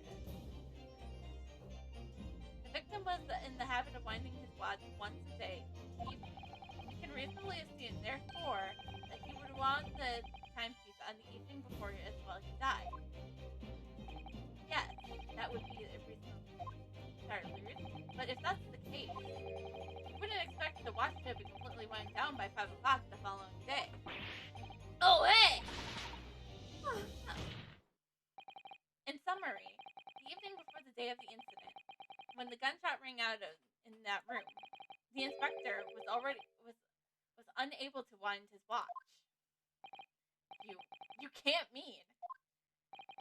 What would stop a man winding his watch if he's been in the habit of winding it every single day, every single evening for 10 years?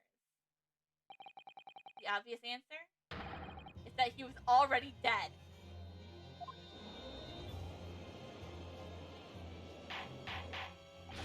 Order! Counsel, this is the most extraordinary claim. Objection! Extraordinary isn't the word. It's absurd. You claim that he was already dead the night before? You really think that Scotland Yard's corners would have overlooked something like that? Well, on that subject, there's something rather surprising. There's actually an omission in the coroner's report. The time of death is not noted. That's right. Wait a minute. You're forgetting that my legs went from underneath me when I kicked the door open. What do you mean? Like I said, I planted my hands in a dirty, great puddle of blood. Yes. Since the victim's blood hasn't dried, it was fresh. He catches on fast, doesn't he? Objection! But that blood could explain. But that blood could be explained in any number of ways. It could have been put there after. Some flesh but blood could still have poured Objection! Does my learned friend think that fresh blood is available on every street corner?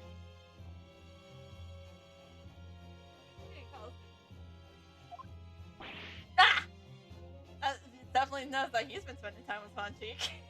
Also calling us learned friend. Which is true of actual friends. Well, it needn't necessarily have been human blood, of course.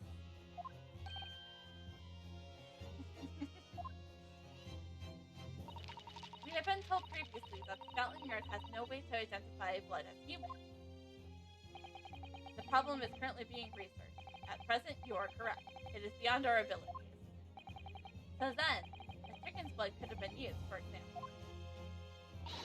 It's certainly possible that it wasn't the infected blood at all. Objection! But the gunshot was heard at 5 o'clock that afternoon. That's beyond the question. It is. So, what?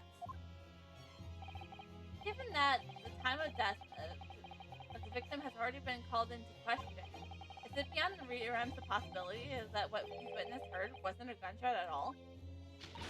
Oh, please. What are you trying to say? Oh, what you heard? It was a loud bang that came right from from there in that room.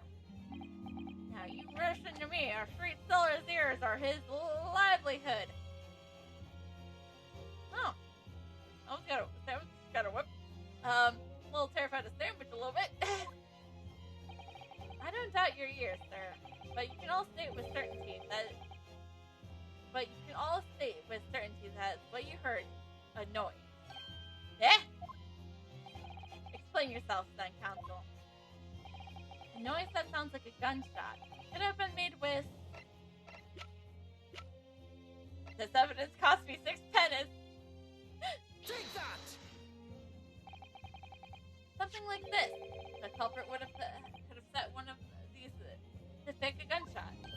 Good gracious! The very fireworks that are sold by the witness? Now hold on a minute. You saying that I did it? My pretty little firecrackers only make a little pop anyways. See? Not 100 of them together. The Venus special that you sell for 600 pennies sounds like this. As the court can now attest, it sounds very much like a gunshot. Ah! You're trying to suggest that somebody set one of these off fireworks at the scene? I'm suggesting that somebody knew that the defendant was in the room at 5 that day, and sought to implicate him by creating a sound like a gunshot. That's for these peddlers on Fresno Street to hear. Objection! But even the accused himself that testified he saw no one else in the room at the time. It was where the gunshot or a firecracker. The only person present caught that bang was Brock Von Cheek. One whiff of a match and my firecrackers go pop. See, it was like people like them. I fear for your fingers, the young lady. Objection! Recently, during my time here in Britain, I've learned of very few useful inventions. Something called a time bomb. Good heaven, a bomb? Yes, a device that allows you to blow up whatever you like, whenever you like. Mr. Matado, I worry that your unfortunate raising there may lead to yet another international incident. Ah! No! Wait! That's the whatever you like part. That's important. A time device. Yes, exactly. A time device. Something of that nature could have been planted at the scene. A device that would be able to produce the sound of a gunshot long after the culprit had left. Your extravagant claims will have to sustain evidence now. What proof do you have to suggest in any way that the time device was employed to create a gunshot sound?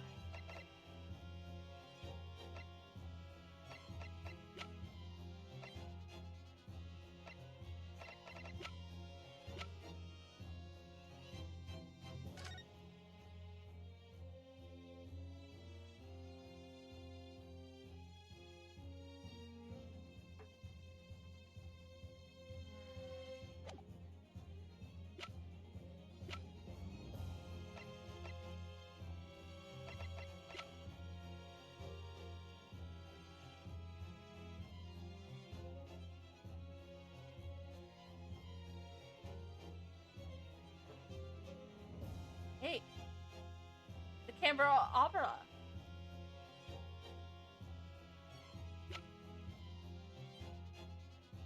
Candles. Take that! Kinda showtime.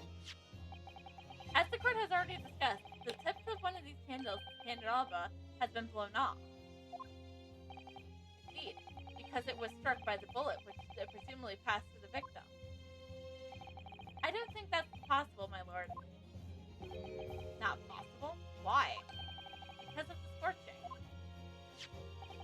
There's gunpowder scorch marks that are clearly visible on the broken candle.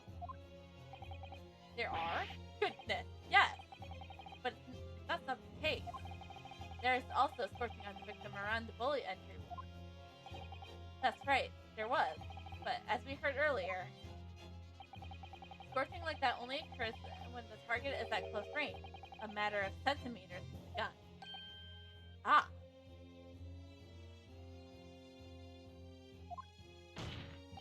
Which means the scorching on the candle can't possibly be a result of a gunshot. You're suggesting it came from the fireworks? How can that be, eh? Oh. The fact is there is such visible scorching of the candle,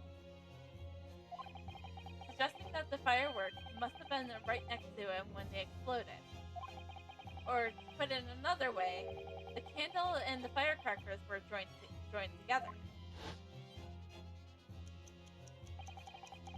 The culprit somehow attached the fireworks at a point far away from the candle.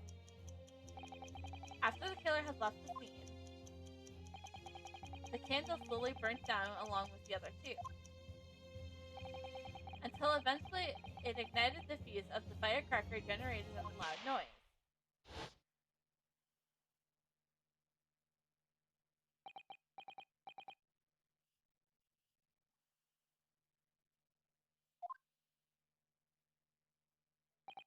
And that's how the three witnesses came to believe that they heard a gunshot at 5 o'clock. Well, what a plot. And this implies that the victim could have died earlier than we have been led to believe. The previous day, even. Now, just hold your horses! All of us here saw the victim going into the building, remember? I couldn't forget that flame-colored hair, even if I wanted to. The person you saw entering the building wasn't the victim at all. Consider this. Ah! Obviously, anybody can wear a wig. So the person that these witnesses saw entering the building 15 minutes before the incident occurred could easily have been somebody else entirely, wearing the red hair. Someone else? Do you mean to say it was the same person who contrived the fireworks trick? In other words, Inspector Gregson's killer.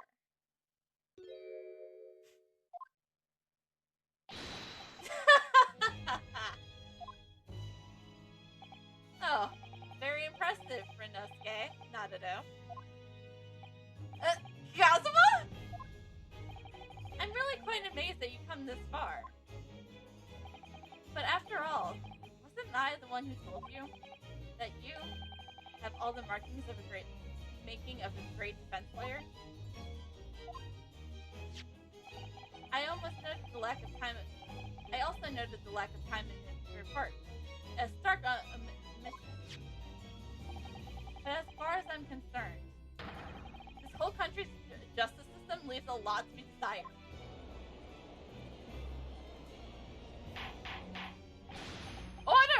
Order! Prosecutor Agowski, what on earth do you mean by that statement? I heard that many of the leading members of Britain's judiciary are present to observe this trial today. So we can't allow even the slightest doubt to be overlooked. The defense assertion about the time of death based on the victim's stopwatch is just a conjure. But while the possibility exists that my learned friend may be correct, we have a duty to explore this. Well, certainly, I would agree with you.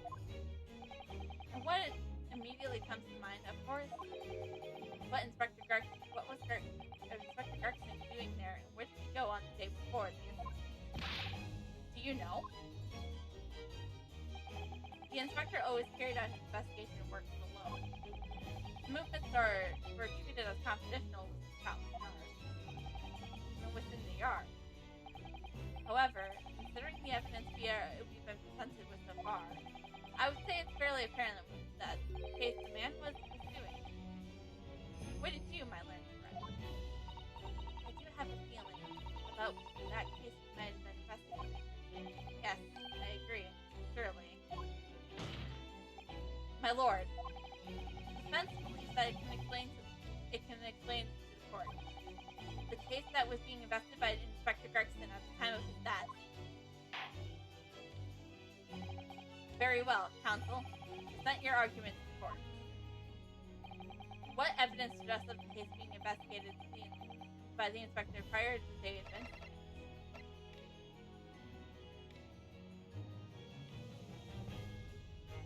If these are the redheads, it would be the... It has to be the event... Yeah, of course it has to be the redheaded hair league. I believe this red-haired piece points to the answer. We might assume it was part of the disguise used to carry out an undercover investigation. Surely not. Such a brightly colored hairpiece would only serve to make the inspector more noticeable. Yes, that's quite true. It would definitely have made him stand out in a crowd. Except that there is the crowd of gentlemen from the Red-Headed League. The Red-Headed League. So, you already worked it out. What on earth is all this about? There's such an extraordinary league of gentlemen? Your Honor, please don't dye your hair red. I mean, my lord, please do not dye your hair red. The Red-Headed League is currently under investigation for a grand deception. A deception of what nature, Count?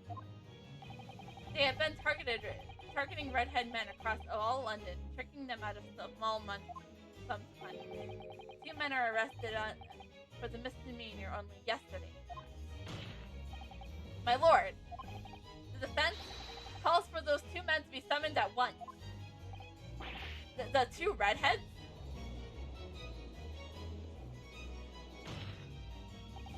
Inspector Gregson clearly infiltrated the Red-Headed League using his hairpiece, so it was very likely that he had direct contact with these criminals. And it's quite possible that such contact led to more serious events.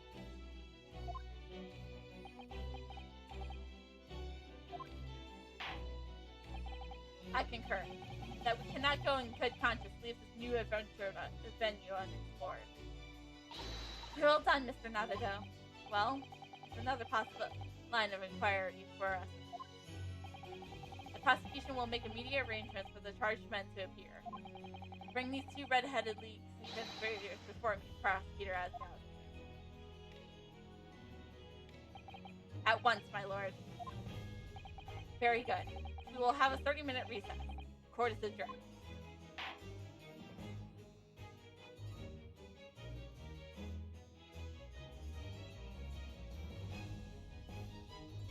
And by a 30-minute recess, we mean that we are going to, yes, we are going to save. Holy shit, that was a lot of work. That was only part 1 of the trial. Okay, so I'm gonna head over to the screen because, as you guys can probably tell, this is, oh, that was the wrong button. So this is gonna be the end of the stream. We will be hearing from those 2 Red-Headed League conspirators Thursday. Like I said, as I said at the beginning of the chat, chat, you are my Valentine. You get no say in that.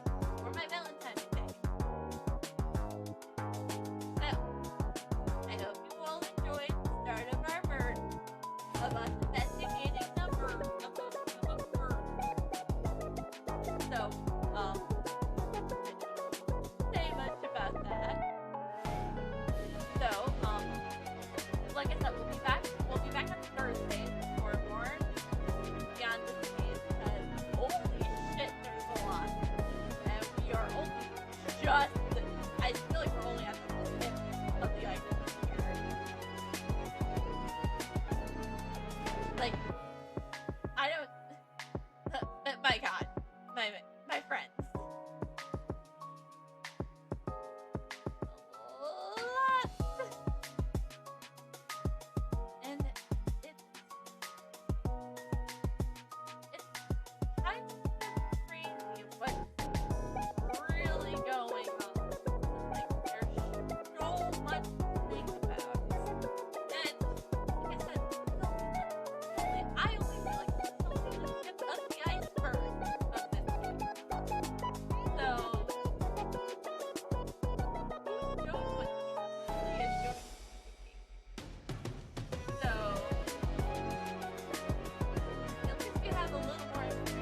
but not really. It's like, it's kind of showing that if you really look into it, like, you could probably figure it out, but